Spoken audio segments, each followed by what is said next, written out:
Շնորհակալություն ազգային ժողովի մեծարգո նախագահ, հարգելի գործընկերներ, այսօր մայիսի 8-ն է եւ երկրապահի օրն է։ Ես ավանդույթի պետք է լինեի եռաբլուրում իմ ընկերների հետ, ովքեր դեռ ողջ են, իսկ մեր ընկերները, որոնք մահացած են, արդեն գտնվում են ներքևում, դարձել են պահապան հրեշտան այս երկրի, մեր երկրի։ Եվ դրա համար չեմ գնացել, որպեսզի Տիկին Դատախազի զեկույցը լսեմ եւ լսեմ ինչ կա հոկտեմբերի 27-ի գործի հետ կապված։ Մարտի 1-ով հարց չեմ տվել։ Եվ Տիկին Վարդապետյան, եթե հիշում եք, անցյալ տարի եմ տվել այդ հարցը, նախանցյալ տարի եմ տվել, եւ ձեր այդ առաջին հանդիպման ժամանակ անձամբ ինձ հետաքրքրել էր ձեր մոտեցումները կարևորագույն երկու չբացահայտված գործերի՝ հոկտեմբերի 27, մարտի 1, եւ դուք ես չեմ սխալվի, եթե ասեմ, որ դուք ասիք, որ դա մեր երկրի պատվի գործն է։ Դա ճիշտ է։ Հոկտեմբերի 27-ը մի ոչռագործություն էր, որի չբացահայտումը մեզ ոչ մի լավ տեղ չի տանելու։ Հրանտ Մաթևոսյան, հոկտեմբերի 27-ը պետք է բացահայտվեր հոկտեմբերի 28-ին։ Եվ այդ որդը պետք է մեզ չհոշոտի ամեն օր, ամեն տարի։ Շատ խորը իմաստ կա, այո, 28-ին բացահայտված լիներ եւ վերջանար։ Մենք իրար մեջ պետք է ճշնամիներ էլ ման չգայինք։ Բայց այսօր այդ վիճակն է, մինչև հիմա բացահայտված չի։ Ես երբ որ մի դրվագ հնչեցրեցի եւ այսօրվա իմ բանը այդ մի դրվագն էր մինչեւ Եղոյանի ուրեմն հնչեցրած դատախազության տիրույթում գործող գործողությունների միջավայրի մասին շատ մտահոգիչ բան ասեց։ Ես ակնկալում էի, որ 27-ի հետ կապած դուք պետքա ոչ թե հիշատակեք նախաքննության գաղտնիքները, ես շատ լավ գիտեմ դա ինչ բան է, իմ ամբողջ կյանքը այդ գաղտնիքների միջով անցել է, գիտակից, պաշտոնավարման ընթացքում։ Այստեղ բայց բաներ կան, որ նախաքննության գաղտնիքին չէր առնչվում։ Եվ վերջին հաշվով այս հարցը ես ձեզ պետք է տայի, այլ ոչ թե Աղվան Հովսեփյանին։ Ոնց եք պատկերացնում, եթե Աղվան Հովսեփյանը լիներ գլխավոր դատախազ եւ իրեն այսպիսի հարց հնչեցվի հոկտեմբերի 28-ի կապված։ Ինչու՞։ Որտեղ այդ ժամանակ դատարանում Աղվան Հովսեփյանն էր հիմնական մեղադրողը դատախազական խմբով, ճիշտ է։ Ճիշտ է։ Եվ դրանից հետո, երբ որ 18 թվականը եղավ, գործող դատախազը Արթուր Պետրոսյանն էր, եւ մեր ակնկալիքները ինձանից էլի 27-ի, ինչպես Արթուր դատել, էլի չեղավ։ Հիմա, երբ որ արդեն դուք եք նշանակվում, ես միշտ այն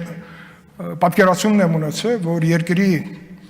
առողջացման արդարացման մեջ գլխավոր դատախազի ինստիտուտը ամենակարևոր ինստիտուտն է։ Նույնիսկ իմ հրապարակային ելույթներից մեկում հիշատակեցի Իտալիայի Ֆալկոնեի հանձնաժողովի, նույնիսկ ֆիլմ կար շատ լավ, որտեղ այդ հանձնաժողովի արժե դրված էր խնդիր մաֆիայի ձեռքից երկիրը փրկելու եւ դատախազությունը պետք է աներ համապատասխան իր կառույցներով։ Ճիշտ է, այնտեղ մեծ մասին գնդակահարեցին, բայց դա չի խնդիրը։ Խնդիրը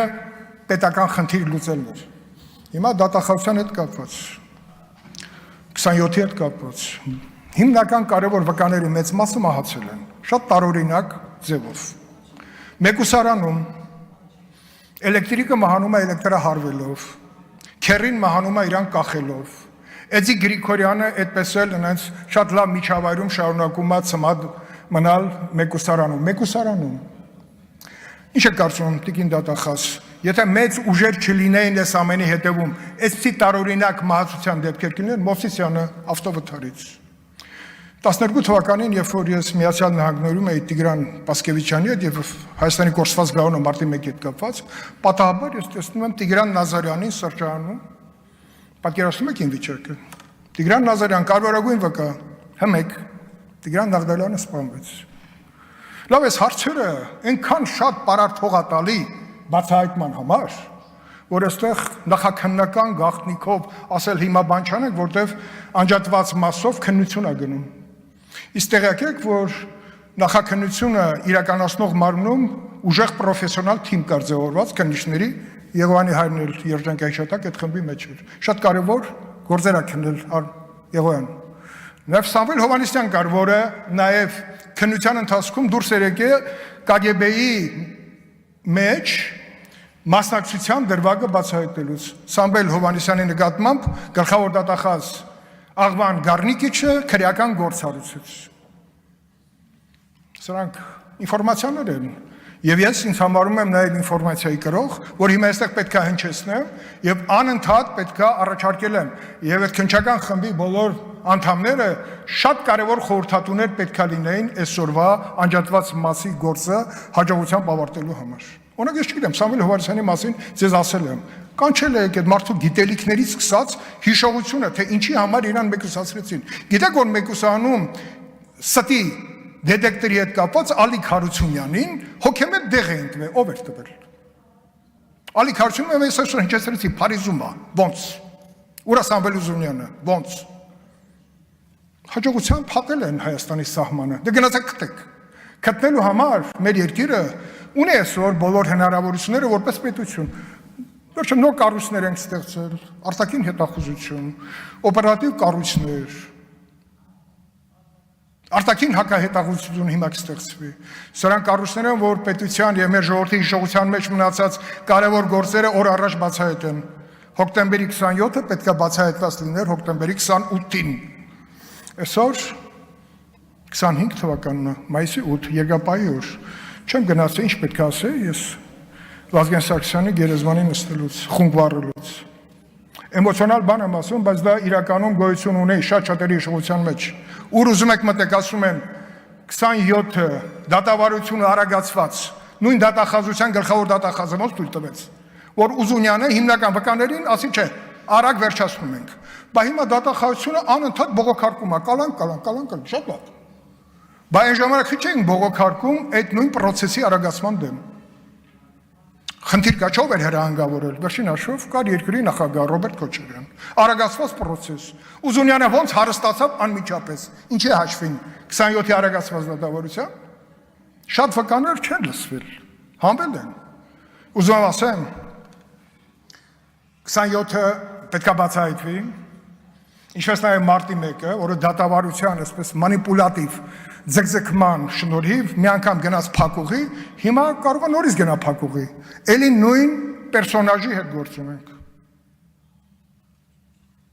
Չէ՞ որ ձեռքին բերվել ապացույցներ այն ժամանակ Նայիրի Հունանյանը, որ հետո երբ որ Հայաստանում փոխվեց Ռոբերտ Քոչարյանը նորից եկավ իշխանության Անգլիայի թագուհու կարգավիճակից,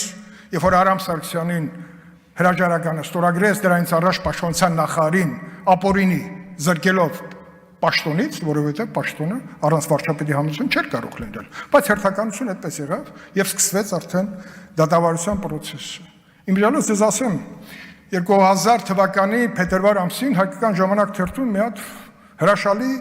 վերլուծություն կար Արմենակ Միքայելյան հեղինակի կողմից։ Չեմ հիշում, ձեզ ասել եմ, որ այդ հոդվածը մի հատ նայեք։ Լրջագույն վերլուծություն հոկտեմբերի 27-ի հետ կապված։ Պողոս Պողոսյանը, Նայիրի Հունանյանի մայրիկի ընկերը, փողատվե որ ավտոմատ առնի, մահացավ, սա մահացնում են, բայց այսօր շատ կարևոր վկաներ կան, որ Հայաստանում չեն։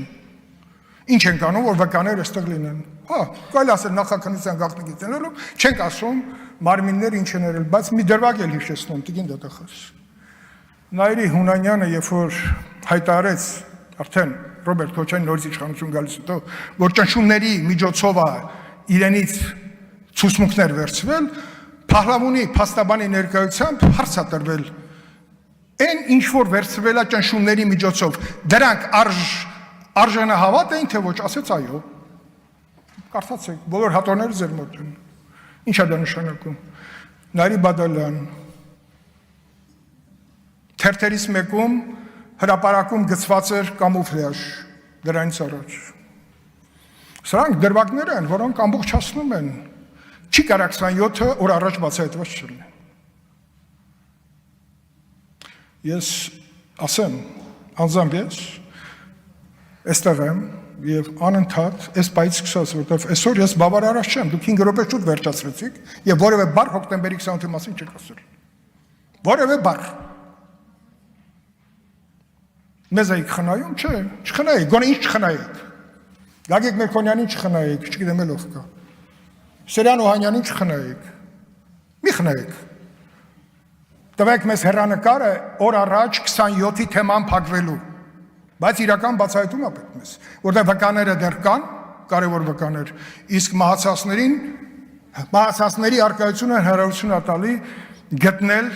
ինչ ուժեր կարային լինեին սրա հետևում, դրանք շատ ազդեցիկ կարային լինեին, ափսոս Հրաչ Հարությունյանը մահացել է, որը նաև օպերատիվ ապահովումներ ապահովում 27-ի գործի։ շատ առասվածային, մեկուսարան, հոգեմետ դեղ, Ալիկ Հարությունյան, կեղծիքի դետեկտորը չկարողացան օգտագործեն, հաջորդ օրն որոշեցին չեն օգտագործում։ Արտադրության նախարար Հարությունյան։ Ավարտեք։ Հա, շնորհակալ եմ։ Ես ուզում եմ ասեմ նաև մի դրվագ կապած դատախազության անընդհատ բողոքարկումների հետ կապած, ես բերել էի, որ այդ մասին խոսեի։ Պարոն Եղոյան, դուք շատ ճիշտ եք։ Ես կտամ մի դրվագ, որը քրեական ենթամշակույթի հետ ոչ մի կապ չունի, կոնկրետ գործի հետ կապ ունի, որտեղ դատախազությունը երկու անգամ բոլոր ատյաններում պարտվել է, եւ երրորդ անգամ նորից բողոք եք ներկայացրել, շարունակեք բողոքել, որի արդյունքում այդ կուկուռուզնիկ կոչվածը երբեք չի կառուցվելու։ Շնորհակալություն։ Չմոռանաք հավանել տեսանյութը եւ բաժանորդագրվել Civic AM-ի YouTube-յան էջին։